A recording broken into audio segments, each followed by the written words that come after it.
इंसाफ की लकीर एक सबक आमोज उर्दू कहानी। एक छोटे से गांव में एक नेकदिल और दियानतदार काजी रहा करता था। काजी का नाम अब्दुल हलीम था। लोग दूर दूर से अपने झगड़े और मुकदमे लेकर उसके पास आते और वो बगैर किसी लालच अदबाव के इंसाफ किया करता। एक दिन दो पड़ोसी रशीद और जमील काजी के पास एक तनाज़ो लेकर आए। दोनों का झगड़ा एक खेत की हदबंदी पर था।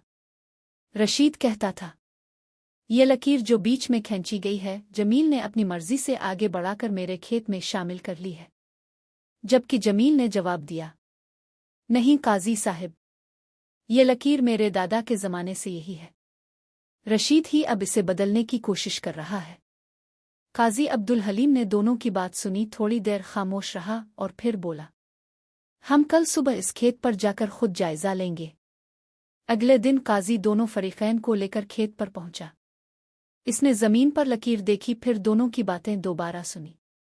अचानक काजी ने जमीन पर एक नई लकीर खींची और कहा, यह है इंसाफ की लकीर।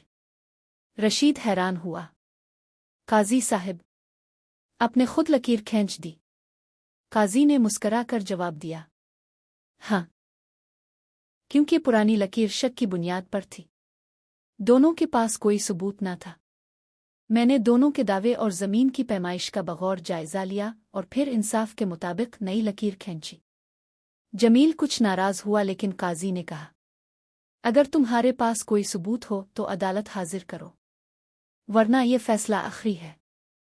रशीद और जमील दोनों खामोश हो गए, क्योंकि वो जानते थे कि काजी का फैसला हमेशा मुंसिफाना होता है। सबक: इंसाफ वही होता है जो दलील, दियानत और सच्चाई की बुनियाद पर किया जाए, न कि धुंस, ताकत और झूठ की बुनियाद पर।